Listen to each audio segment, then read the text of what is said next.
O meu cachorro voa pra cima dele e eu consegui fechar a porta e travar as janelas também. Eu tô falando da figura de um agressor, de um covarde, de um canalha que acha que tem poder e domínio sobre os outros. Olá, tudo bem? E aí, como vocês estão? Estamos aqui hoje com um depoimento, com a entrevista, não? Com a entrevista da Ana Hickman. Agora ela soltou tudo. Ela soltou tudo e aí eu pensei comigo, falei assim, vamos ver com a galera lá, tá ok? Então vamos aí a essa notícia, tá ok? Então já se inscreva no canal, já deixe seu like aqui. Após a vinheta vamos estar reagindo aí à entrevista com a Ana Hickman.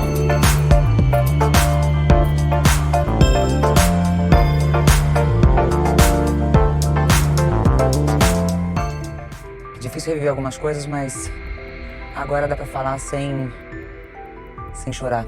Já chorei muito, acho que eu já gastei todo o meu estoque de lágrimas e principalmente eu nunca pensei que fosse ter uma montanha-russa de sentimentos e de emoções. Eu já tive alguns episódios na minha vida muito difíceis. Aliás, a minha vida tem sido feita de provações já há bastante tempo.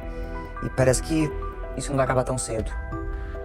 Naquele dia 11, sábado, pouco depois da hora do almoço, tava tendo uma conversa com meu filho na cozinha.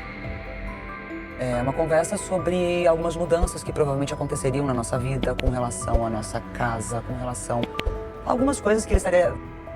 É que aqui foi, como vocês acompanhou o caso da Ana Hickman a primeira vez que eu peguei no motivo, então tudo por causa de problema financeiro. O problema é que o Alexandre estava escondendo. E aqui ela tinha começado a descobrir tudo. Então vamos lá. Então você que não viu aí, acompanhe até o final, já deixe seu like, comente aí, agora vamos até o final. E eu sempre tive uma conversa muito aberta com meu filho, a gente sempre conversou sobre tudo, sobre escola, sobre o dia a dia, mas por conta desta conversa e de outras coisas que aconteceram antes, a briga começou, eu comecei a ser achincalhada pelo Alexandre, começamos com uma briga verbal e aí tudo, infelizmente, acabou terminando do jeito que depois o Brasil descobriu. Seu filho presenciou a agressão? A hora que ele fechou a porta no meu braço, não. Mas antes disso, sim. Qual foi o nível da agressão que você sofreu, Ana? Se é possível descrever isso? Lógico que sim. Nós começamos a discutir, ele começou primeiro a reclamar de novo, como eu já tinha feito diversas outras vezes, de que eu não tinha o direito de falar assim com o nosso filho, que a gente não ia perder nada, que a gente não ia mudar de casa, que era tudo uma grande mentira, e que eu era uma louca e que eu tinha que parar com isso, que eu tava traumatizando o nosso menino. E na hora eu olhei e falei assim, para de mentir. A gente precisa preparar o Alezinho, porque muita coisa vai mudar. Exatamente esse motivo de admitir os problemas que ele não gostou. E isso, a briga começou a ficar mais acalorada, as coisas que ele veio começou a falar comigo, e nessa o Alezinho, meu filho, começou a gritar também, pedindo, parem de brigar, porque essas brigas eram constantes dentro de casa. Não foi a primeira briga verbal que nós tivemos. E aí o Alezinho levanta da mesa, ele começa a ir, ele corre pra piscina, tem uma pessoa que trabalha comigo, ela vai atrás dele pra acalmá-lo, e o Alexandre continua, segue o Alezinho na parte da piscina. Tá vendo o que sua mãe tá fazendo? E continua aquele massacre de falar, sua mãe é louca, ela tem que parar com isso. Alezinho, calma filho, vem cá, o papai vai conversar com você, sua mãe tá mentindo, ela é louca. E aquilo, eu falei assim, para com isso, você tá criando mais uma vez uma mentira, para de mentir pro nosso filho, para de mentir pra mim. E aí sim o negócio começou a esquentar com relação às palavras e tudo mais.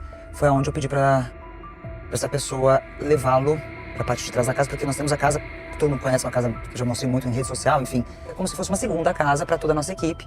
O Alezinho foi levado pra lá. O Alexandre voltou pra mim, começou a gritar, continuou, os gritos começaram, a briga continuou, me chamando de louca, que eu tava descompensada, que eu tava inventando coisas. E aí eu olhei pra ele e falei assim, do jeito que ele veio pra cima com o corpo, eu falei assim, você vai me bater? Você não vai ter coragem de me bater depois de tudo. Se você não admitir as mentiras, eu entendo. Agora você vai me bater. E nessa, quando eu falei isso, aí a feição dele mudou totalmente. E ele veio sim pra me dar uma cabeçada. Ele jogou o corpo e veio pra cima. Ele não me acertou. Brabo, velho. E no que eu me esquivei, eu fui buscar meu celular, que tava no balcão da churrasqueira logo atrás. Eu me virei, peguei esse celular e falei pra ele, se você vier pra cima de mim, eu vou chamar a polícia. Falei isso uma, falei isso duas, falei isso três. E aí ele veio pra cima de mim, tentou me agarrar, me abraçar, pra que eu não deixar. Não sei se ele não tava acreditando que eu fosse fazer isso. Mas ele tinha esse hábito de quando ele tava perdendo na conversa, na briga verbal, porque eram frequentes essas brigas, e vinha e me agarrava com força pra eu não sair, porque eu falava assim, não chega perto de mim, não me encosta, não me toca. Aí ele começou a perder o controle mais ainda, eu corri, eu comecei a gritar, pedindo socorro, sim, pra quem, da força que eu tinha, eu gritei muito. Eu gritava, socorro, chama a polícia, 190. Eu comecei a gritar mesmo, porque ele não me soltava. E nessa, eu consegui me desvencilhar dele e eu fui pra cozinha, porque eu queria me trancar na cozinha. Eu fiquei com medo dele, com muito medo. E a minha cozinha tem uma porta de correr. E quando eu fui tentar fechar a porta, ele começou a segurar e a gente começou a brigar e lutar para poder tentar, ele tentando segurar a porta aberta e eu tentando fechar. Quando ele viu que ele não ia conseguir, que eu não ia ter que largar a porta, ele pega essa porta e bate com toda a força. É a mão que eu tava segurando o celular. Ele fecha a porta exatamente na parte aqui do meu cotovelo. Eu acho que eu tava com a adrenalina e o sangue quente tão forte que na hora eu não senti dor. Mas os meus cachorros estavam atrás de mim. É louco, A Fanny e o imagina que Joaquim, cena, latindo muito por conta da briga. Eles não... Como eu já tinha visto o Alexandre gritar muitas vezes, toda vez que ele gritava, os cachorros ficavam muito alterados em casa. E eu gritei, pega. E o Joaquim pegou. O meu cachorro voou pra cima dele. Olha a e foto do fechou a porta, Joaquim tava aí, as janelas galera. Ó. Olha a foto do Joaquim aí. Ó, Pitbull monstro. também, só não consegui fechar a janela que ficava em cima da pia. Exatamente nessa fração de segundos eu me sentei na mesa, eu já não mexia mais meu braço, ficou bem inchado. Já não conseguia mais ter movimento, eu botei o telefone em cima da mesa e ele tentando, eu vi que ele foi em direção à cozinha e ele gritava assim, larga esse telefone, eu falei assim, não entra. Ele abriu, ele ia pular a janela, ele só parou quando eu liguei 190, foram 3 toques. A polícia atendeu do outro lado. Ainda bem que existe 190, porque se eu não tivesse ligado ele teria passado daquela janela e eu não sei o que teria acontecido. O Alexandre ficou muito alterado. Você acha que a sua relação já era tóxica Sim. há muito tempo? Sim. Há bastante tempo. Eu tentei me desvencilhar dessa relação por algumas vezes, mas... As pessoas que estão ao teu redor, elas são convencidas a dizer que você tá errada. É isso que que é o você problema, que tá desequilibrada, tá trabalhando demais, tá cansada. Não, ele tá só te protegendo. Nossa, eu via muito isso. O Alexandre sempre teve um temperamento muito difícil. Explosivo, agressivo. Nunca tinha sido físico comigo, mas agressividade antes de falar comigo, nossa. Com quem tava ao redor, muito. Preconceituoso pra caramba. E todas as coisas que...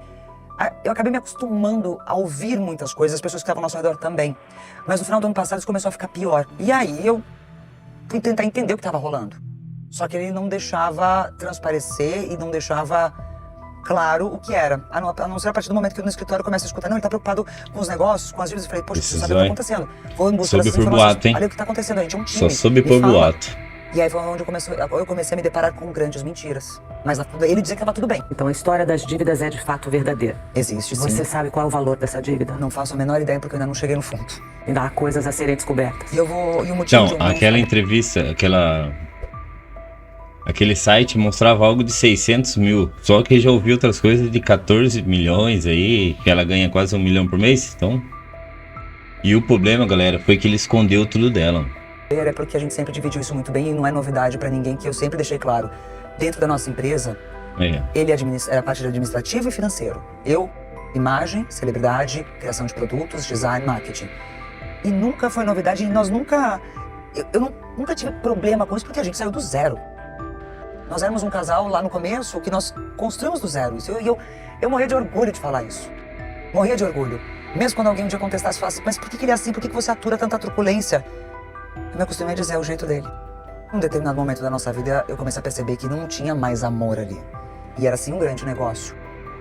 Mas quem estava ao nosso redor me fazia acreditar que eu estava louca, que eu não podia fazer isso. Imagina, você tá louca, ele te ama. Ele tá fazendo isso tudo pra proteger vocês. Não, ele é o cara. Era isso que o tempo todo eu tinha ao meu redor. Eu sempre fui uma mulher muito forte. Mas ao mesmo tempo, a única pessoa que eu dizia categoricamente, o único que eu confio 100% é nele. E aí acontece o quê? Quando eu chegava lá, me aproximava. Por que você não tá se cuidando? Você tá gorda? Cuidado, tá? Ninguém vai te querer velha. O tempo tá passando. Falei, poxa, o tempo passa pra todo mundo. Eu me sinto muito bem. Tá, mas ninguém quer uma Ana Hickman velha. Ninguém quer uma gorda. Tá vendo seu peso?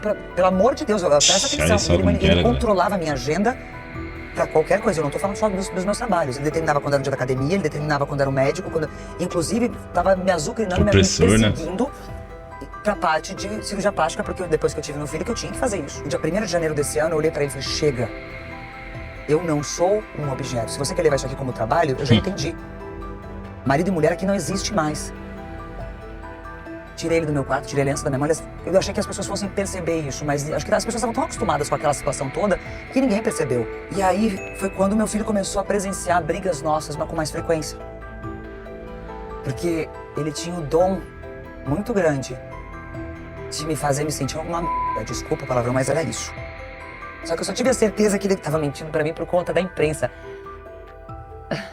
É, galera.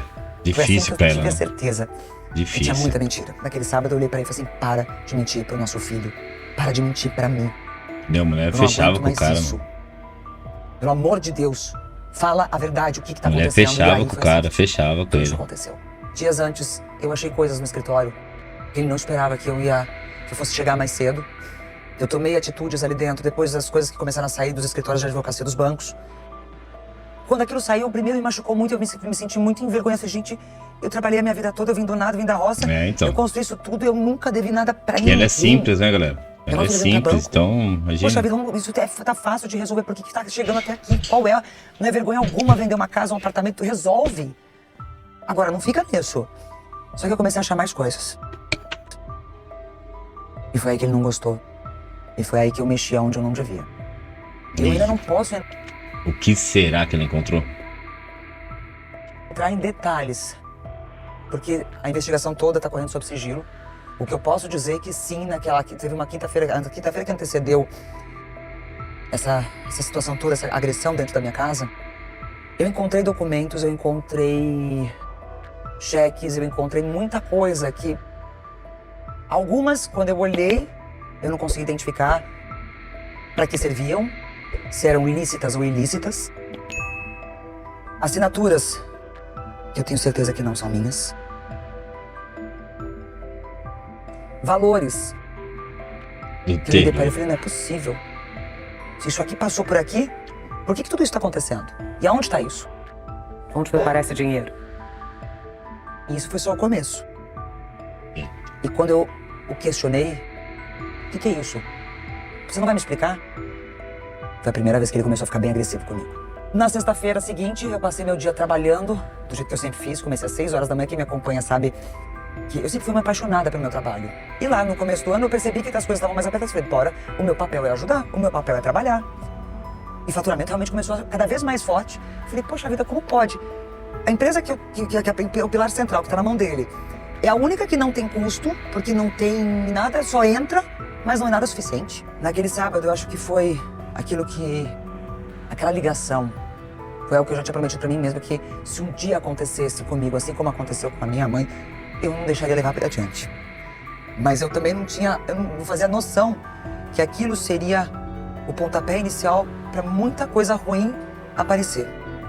Eu ainda não posso entrar em detalhes, porque a justiça Que peso, cara.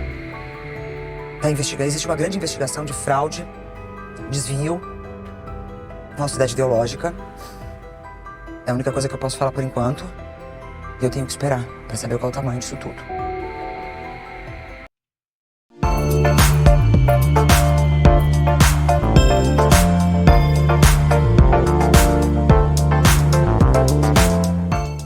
Tem muito o que dizer, não, galera? Tem muito o que dizer. É uma pessoa que era oprimida há 25 anos. Foi simplesmente, o cara escondeu toda a mutreta, pegou assinaturas. E além de tudo, covarde, né? Pressão dos filhos. Ele também acabou. Aqui no Brasil mesmo ele tem que acertar e já comentou que aqui não tem como. Não consegue comprar um pão. Então deixe no comentário aí, galera. Você que assistiu até aqui, deixe seu like, deixe no comentário aqui o que você acha. O que você acha desse caso? O que você achou da situação da coragem da Ana Hickman? Ok? Compartilha aí. Fui!